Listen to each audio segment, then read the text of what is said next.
joined here today by the one, the only Justin Jaynes set to take on Charles Rosa coming up at UFC Vegas 30. What's going on, sir? How are you? Hey man, just enjoying this Vegas heat. Just getting done training over at the UFC PI. Just get my ducks in a row for next weekend, man.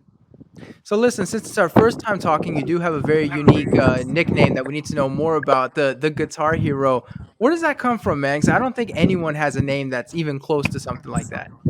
It was an old college dare, man. Some of my fights as a beginning amateur were pretty boring because I had a wrestling base and just take guys down and hold them down for a couple rounds. So I was always trying to look for gimmicks to make people excited to watch me fight, man. And the Guitar Hero was one of my many masks that I wore back in the day. Last time I went by the Guitar Hero was like 2011, 2012. And then my UFC debut, Bruce Buffer, announced Justin Guitar Hero. And it's stuck, man. The Guitar Hero's back, and he's alive, and he's good to go. What did you think mentally? Because I know you're harped in on the fight and all that good stuff. You hear him say Guitar Hero. Did you pause for a second? Like, how on earth did he know that? Yeah, it's funny because I was asked twice prior to going out to the cage. Once at the photo shoot, the Reebok photo shoot, and then once the day of the fight. They say, "Hey, do you have any nicknames you want to be?" I said, "Nope, I'm just Justin Jaynes." So I'm in there, I'm getting pumped. I'm looking across to Frank Camacho, and I hear the Guitar Hero. And it's actually funny because my pro debut or UFC debut happened so quickly. Honestly, I couldn't keep up with how fast things were happening. And there were several times in those 2 days because I only had 2 day notice, or shit. I think I got the call late Wednesday night, so I had 2 day notice. By the time I'm walking out to the cage, by the time I'm fighting Frank, and then when I heard him, the Guitar Hero, it was like I almost felt I was dreaming. Like, nah, Bruce Buffer would never call me that. Like, this is a dream. This is a dream. And I don't even really remember the fight with Frank. Like I said, I was on cloud nine for weeks to come after that, and during it, the whole thing was just a blur. Are you one of those guys during the fights that you sort of black out a little bit? Like some guys, they black out and they go on muscle memory. Some guys are kind of aware of everything. Are you one of those guys that tends to black out a little bit? You know, it's I think there's a halfway point because there are times during the fight where I'm consciously thinking about certain things, and then there's other times like that fight. Yeah, it's like I remember. I mean, it was only 40 seconds long, so it's not like there's that much to remember. But he stuck me with a good jab, or he threw a body kick. Probably the biggest thing I remember thinking in my head during that fight, something I'll never forget. Frank is a great kickboxer, and he threw a body kick, a switch body kick, and I took like a half step back and kind of like brushed it by. And I remember thinking in my head, don't back down from this motherfucker again, because I told myself going into the cage that I wasn't going to take a step backwards until I was knocked out or he was knocked out. And when he threw that kick, I backed away, so it didn't hit me. And I remember thinking in my head is don't back away from this motherfucker again. And next thing I know, 10 seconds later, fight's over. That's the crazy thing. And I feel like Frank's the kind of fighter where, if you're willing to step up to him, he's going to step up to you. And that's where you guys get the, two guys swinging and banging out there. Yeah, it was a very exciting matchup. As soon as I got the call to fight Frank Camacho, I'm a Frank Camacho fan. I love his phone booth style of fighting. I didn't think it was going to make it past the first round just because of both of our styles. I thought we were just going to get there, touch elbows, and throw, and that's basically exactly what we did. Fortunately, I caught him before he caught me, and just on to the next, though. Nothing but respect for Frank and all my other opponents. And so here we are 3 fights later. How do you sort of look back on your UFC career? It's like, we had a great debut. Things have been a little bit tough since. How do you sort of look at your UFC career so far? It's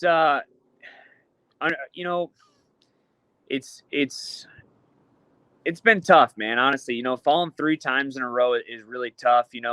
I said before I got in the UFC, I say it now, I'll fight anyone, anytime, anywhere. And I've stepped up 3 times on short notice, stepped in the cage and almost finished Gavin Tucker a couple times. Benitez, I thought I was getting the better of him. And then Devontae Smith was a tough doctor stoppage. It's unfortunate for me.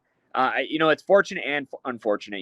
I'm very fortunate for the short notice opportunities. I'm very fortunate for being a part of the UFC and being able to get in there and showcase some of my skills. But the unfortunate part is this is the first time I've been able to fully prepare for a fight, and you're going to see a new person in there than you've seen before. Not that he wasn't there before, but when you're fighting on 2 day notice, even 2 week notice, you can't really game plan. All my fight camps, which is the longest one I've had, is 3 weeks. It's all about weight cut and making weight. finally now against Charles Rosa, I really get to hone in on the nutrition, hone in on the technique. I hired a couple new coaches to smooth some of my rougher edges out. You're still going to see that I'm coming to sling them. I'm coming to bang in, but there's some other skills that I have that I haven't been able to demonstrate due to the short notices of my fights. How different do you feel now having the long training camp? Because there are things you get to worry about now, like things like peaking, the weight's a little bit different. You have actual time to, sort of prepare everything. How different do you sort of even feel physically, mentally in a longer training camp or an actual training camp? I was just talking to one of my head coaches, Roman Isbell, and I told him this is my 73rd MMA fight, fifth fight in the UFC. This is the best I have ever felt before a fight. Going down to featherweight is always going to be a struggle because I've only made featherweight one time prior, so I'm still not 100% comfortable with what my weight has to be, how the process is going to be. So the weight cut is going to be tough regardless. But as from a mental standpoint, as from a physical standpoint, I'm injury free. I've been injury free for the last 8 weeks. I have an incredible game plan. I have an incredible coaching staff. I have, Roman Isbell. I have Dennis Davis. I have Jake Shields. Jake Shields was an add-on for this camp. One of the best, if not the best, MMA grapplers in the history of the UFC, in my opinion. I have a great nutrition team at the UFC PI. Nicole, Clint, Levi, Charles. I have incredible physical therapists that I get worked on weekly, at the PI.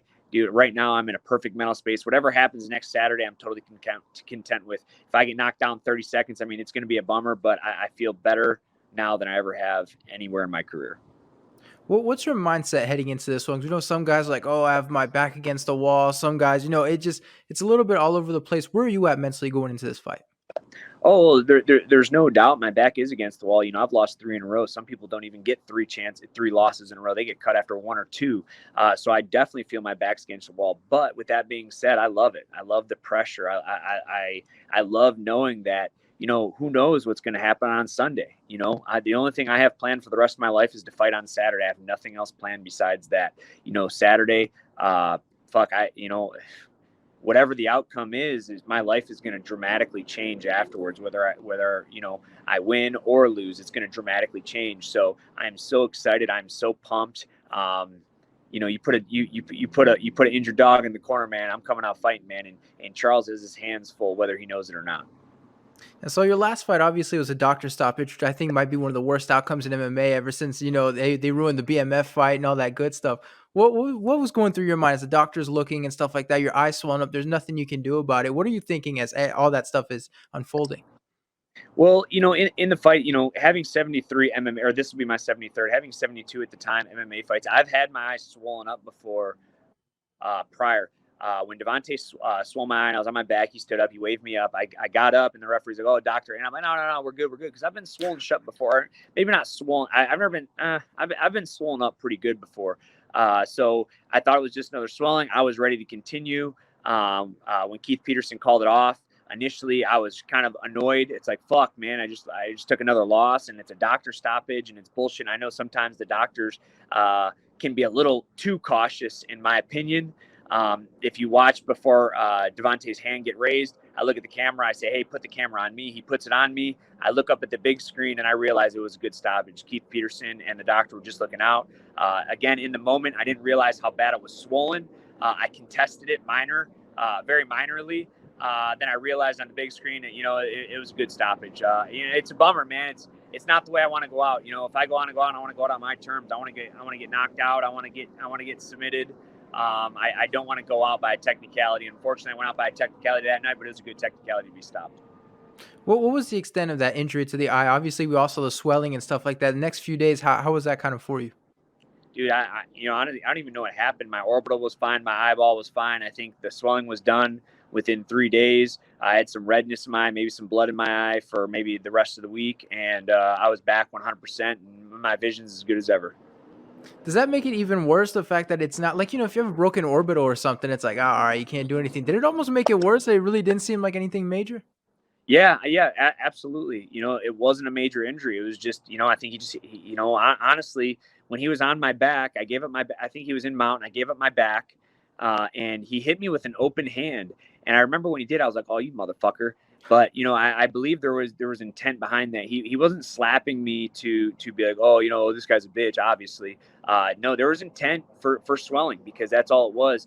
He just hit me with the open side of his palm and just right in my eyeball, and that's what swelled it. He didn't hit me with a good punch. He didn't hit me with a good kick or a knee. It just was honestly, it was an open-handed slap. And looking back, when I was in the moment and he was slapping me, I was like, "What the fuck?" Like, I was kind of annoyed. Like, damn, this is kind of disrespectful. But after I saw the outcome of what he did or what happened with the slaps, I was okay with it.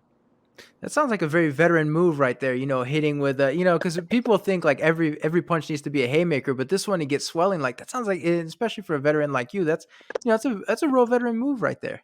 It was. I was very impressed. And like I said, in the moment, I was annoyed. I thought he was trying to punk me. But looking after you look at the eye, man, he only hit me twice. It felt like, honestly, it felt like he was cupping his hand, and when he'd hit me, he'd like cup it. And I don't know if it was intentional. I assume it was intentional from how quickly it's swollen. But I think that air pocket just, it swelled me up, man, and that's all there is to it. And I learned something from every win, every loss, and you bet your ass when I take somebody's back, I'm slapping them in the eyes. There we go. What was the thinking behind bringing in Jake Shields? We know Rosa, he's had some struggles a little bit on the ground. Is that what sort of made you bring him in, or what was the thinking behind bringing in Jake Shields? Well, unfortunately for my 4 UFC fights, I haven't been able to demonstrate any wrestling or any grappling. And so when you look at a matchup or a matchup against Charles Rosa, who's just an incredible grappler, he's a black belt, he's a black belt tier grappler. Like, this guy's incredible. He's been in the UFC for almost 10 years. And then Jake Shields just came to Extreme Couture at the beginning of the year, maybe late last year, and I called him out for a role. And dude, this guy, and I'm not saying that I'm a fucking world class grappler, but I'm pretty good. And I don't get throttled by anybody. But he subbed me like something ridiculous, like, I don't know, 5, 6, 7, 8 times in a round or something that's never happened to me before, at least in a long time. I'm like, all right, I need to learn from this motherfucker. And Jake is just an incredible human being. He's an incredible athlete. Like, his technique is so smooth and fluent, and he just throttles everybody in the gym. And my goal of the whole camp, I wanted to submit Jake once. Unfortunately, I still haven't been able to, but I've been close a couple times. And Jake is just for someone like Jake to offer and want to be in my corner, really boosts my confidence, because, again, to me, Jake is arguably the best grappler that has been in the UFC. I think that he's a better grappler than Damian Maia. I think that would have been an incredible matchup. I think Jake finishes him with a grappling. He fought George St. Pierre to decision, didn't even use his grappling. So, again, when you take that caliber of somebody that's been there and done that, fought for the UFC title, and now he wants to be in my corner and help me, it's a big boost to confidence. Sees that these people see something that maybe I don't. So for a lot of people, with guys like Khabib and stuff like that, there's a lot of talk of GOAT this, GOAT that. When people talk about the ground game, it's usually Khabib Nurmagomedov and then Jake Shields. So for you, it'd be fair to call him, the GOAT MMA grappler in this case, since you've had a chance to roll with him and find out for yourself. Yeah, I've never rolled with Khabib. I'm sure he's incredible as well. And his record speaks for himself. He's 30-0, and he's able to put his striking to another level because his grappling is so good. You know, but then again, it's. I mean, I don't know. I couldn't. It's a hard comparison. Jake is very fluent on the ground, or excuse me, on his back, in guard, on top. It does on your back. I feel Khabib's more of a top game. From a technical standpoint, I feel that Jake is probably more well-rounded as a grappler than Khabib. But don't get me wrong, Khabib has the best top game MMA grappling in the UFC right now. And I know, although he's retired, I think he's going to come back. I still think he has one more fight or 2 more fights in him.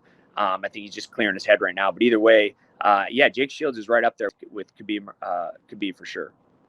All right, so one last question before we get back to this fight with Charles Rosa. You've heard it a million times. I have to ask this how I end the interviews, but how do you see yourself getting your hand raised in this one?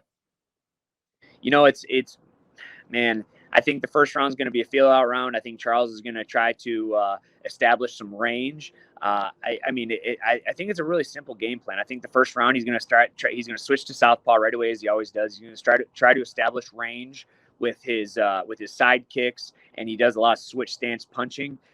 He's going to try to get me to overcommit on my punches, which I am known for, which I am going to do, which, I do come forward. He's going to try and get it to the ground. But just because he shoots a double on me doesn't mean he's going to take me down. My wrestling defense, my wrestling offense is very, very good. I think it's better than his. I wrestled 4 years at Olivet College. Represent, like, I've wrestled with a who's who. Honestly, I think the first round, I want to break him mentally. I want him to realize that his game plan isn't going to work, and then I'm going to finish him in the second round by landing a big overhand right. Well, there we go. We look forward to it. This is a great fight. It's a great matchup. Thanks so much for the time, man. I really appreciate it. Yeah, I appreciate you, man. Thank you so much. You have a good day. All right.